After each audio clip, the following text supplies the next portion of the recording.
I was once told that I can buy real estate utilizing another piece of real estate. It sounds kind of crazy, but yes, it is possible.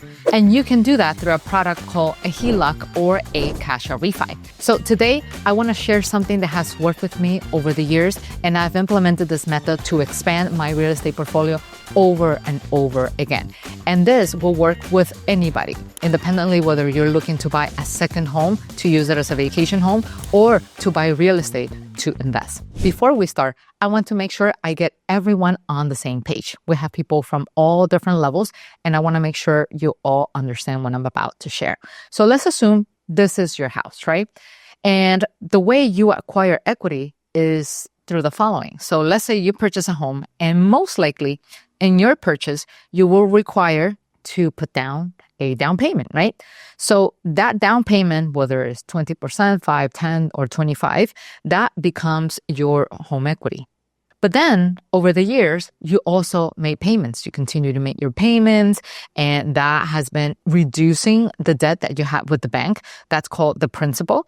And as you keep paying, you owe less to the bank, but you gain more equity. So that also becomes part of your portfolio, that it's yours at that point. And then over the years, there's this amazing thing that happens that it's called a market appreciation. And with market appreciation, generally, if you invest it in the right area, your properties will go up in value over the years. Yes, there could be some ups and downs here and there, but overall, in the long term, they all come back up and they adjust to inflation and they continue to go up in pricing. And that becomes your equity as well. So if your property have been appreciating over the years, or let's say even if you pay the mortgage fully off and it continues and your home continue to go up in value, all of that becomes part of your equity. And so when you have all of this equity, it's just sitting there in the house.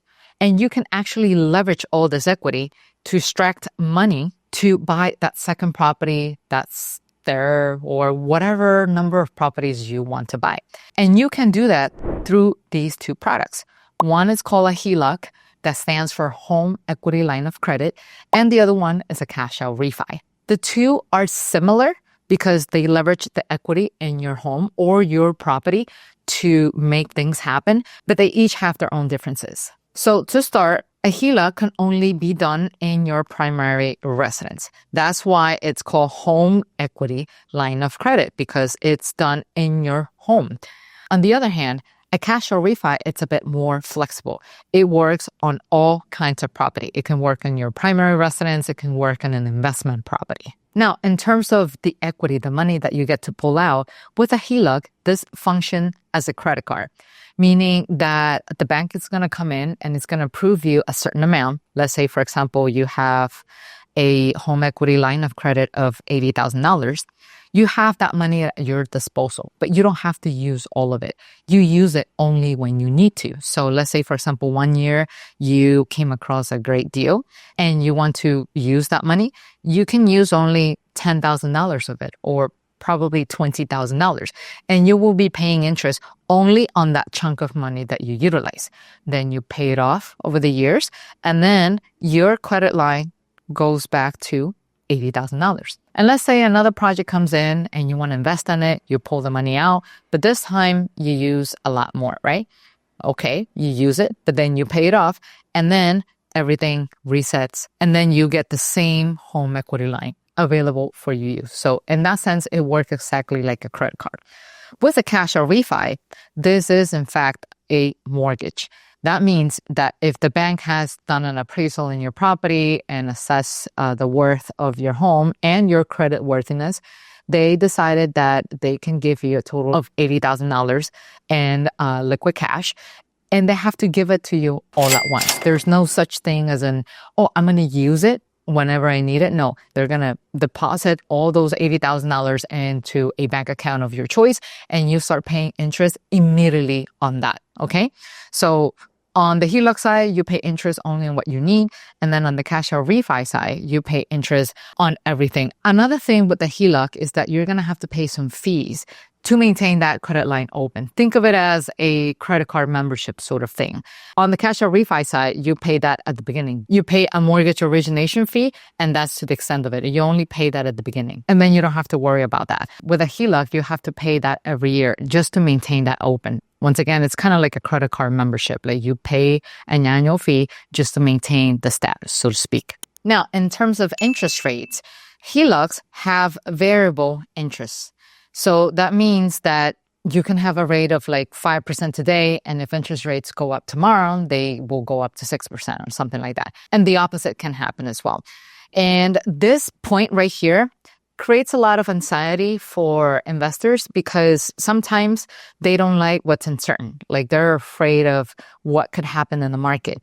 The good news I can share with everybody here is that although the interest rate is variable, you pay that only on what you need. On the other side, with cash out refi, you can get access to fixed rates, but then you can also get access to variable rates. So before you decide to close on a cash out refi, make sure you understand what the terms are because you want to make sure you understand whether your interest rate is fixed or variable. If it's fixed, that means the interest will not change and it will be the same over the life of the mortgage. Call it 15 years or 30. If it's variable, chances are it's usually fixed in the first couple of years. And then after that, it's just going to change every couple of months or so. At least that's how it has been in my experience. Welcome to Nova Rice, your channel for financial education. You have a right to the perfect place to learn anything about real estate, precious metals, investment in the stock market, and businesses. So those are the basics for those two products. However, there are other things that you should keep in mind because I've heard countless cases of people going to lenders and requesting those products only to find out that they do not qualify. And there are a couple of things on your end that you also need to have in order to create the full package, right? And one of them has to do with your income, right? So you need to make enough money on your W-2 or your 1099, or if you are a business owner, you also need to be able to justify that. And here's the thing about businesses, because sometimes it can be a double-edged sword. As the business, we always like to try to get the maximum amount of deductions as possible because we want to save money on taxes. But you also have to be careful because the less income you show on your taxes, the less money you will get approved for.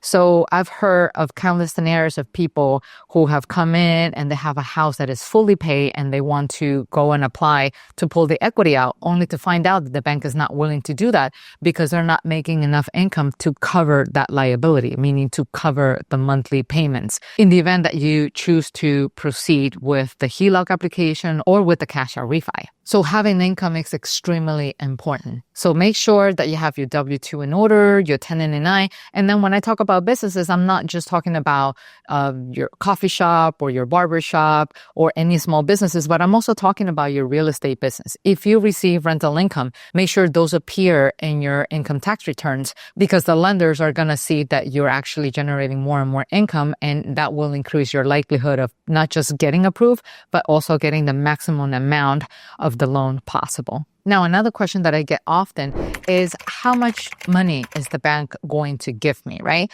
So it's very simple. Let's assume, once again, this is your property. And for simplicity, let's just use $100,000. Let's say that you have a house that is fully paid or that you have a house that currently has a mortgage on it and is currently worth $100,000. Now, I know this number seems outrageous for some of you. It might be too small, depending on the area where you live in. But I like to work with $100,000 because it's easier on the math, right? It's easier to convert. So make sure you focus on the fundamental and then you apply that to the rate that it's currently in your market. So once again, let's say you have a house that is worth $100,000 and you go to a bank and you will hear something about an LTV. So the lender will say something like an LTV of 70 or an LTV of 80. That just simply means how much they're willing to loan you based on the amount that your property is worth. So if they're saying a 70 LTV, then they're willing to loan you $70,000. If they say 80 LTV, then that means you'll get $80,000. That's the simplified way to explain it. Of course, the lenders will have a much more robust way to do the calculation to give you an exact number, but that's sort of like how it works. That's the gist of it. Another question that I get is, well, that sounds great, but what if I have a mortgage in place? Can I still do this? And yes, you can. It will only look a little bit different depending on the type of product that you're working with. So let's say, for example, if you have a mortgage and you're looking to apply for a HELOC in your primary home, what will happen is that your home will probably have your current mortgage company, and that company will have the first position. And then you get a HELOC, and that HELOC will take second position. So that means that every month you're going to have to worry about making 2 payments, okay? You have to make sure you still pay your mortgage because they have the first position, so they will take your property, the HELOC, as a second position. That means that the lender that gave you that HELOC has the second position on the line to claim your property in the event of non-payment. So this is a strategy that only will work on someone who's very disciplined and has all their payments in check, and you want to make sure that you will not forget to pay those financial commitments. But if this might be a little too much for you, meaning having to worry about one and then a second payment, perhaps you should steer away from a HELOC. With a cash out refi, it works a little bit different. So let's say you have a current mortgage in place. And so what's going to happen is that the lender that it's going to give you the cash out refi is going to come in and it's going to create another mortgage, right? And with the amount of money that you get, they're going to eliminate the old mortgage and you will have only one mortgage in place. And that way you only worry about one payment. Now, in terms of how much money you're going to get if you have a mortgage in place, again, remember, this is just the gist of it. The banks, they each have their own way of calculating things. But let's say that the lender came up and say, well, we have $80,000 to work with in terms of equity, but because you owe $20,000 in your own mortgage, we'll still need to take care of that own mortgage. And after paying that off, you will get $60,000. That's how it will work. But again, banks have their own way to calculating this. I'm just showing you this just to give you an idea of how things might work. What do you think about this so far? Do you like what you're seeing with these 2 products? Tell me which one you're more inclined to use. Let me know down in the comments. Now, another common question I get all the time is there any restrictions on what I could use that money for? Can I take that money and open up a new business or I don't know, renovate my kitchen or my bathroom? And the beauty about this is that it is your home equity, or it is equity that you're pulling out of your own house. And as long as you're paying it, there's no restriction whatsoever. However, if you were to ask me, I prefer to use that money to generate more income and have that new income help me pay back the loan that I took out. And this is something that I've applied year over year over year. I started off with one property. I waited to accumulate equity, and then I pulled money out, and then I bought my second, and then I bought a third, and then I wait a couple of years. And then with these properties, I do the same. I wait for it to accumulate equity, and then I extract it, and then I buy more properties, and then I use this on and on until I completely built up a full real estate portfolio while I was still working full time. And the beauty of this is that all of those properties generated the income to help me pay back those loans. I didn't have to get an additional job just to pay that off. I didn't become a slave on my very own investments. So is it safe to assume that if I have a home fully paid off and I have a home and a good job, I'm going to get approved for a HELOC or a cash out refi? Not necessarily. You still have to work on your credit. You still have to work on your DTI to make sure you create a very nice package that a lender cannot deny. And to help you get to that point, I created this video right here, and you can check it out right now. I'll see you in the next video. Bye-bye.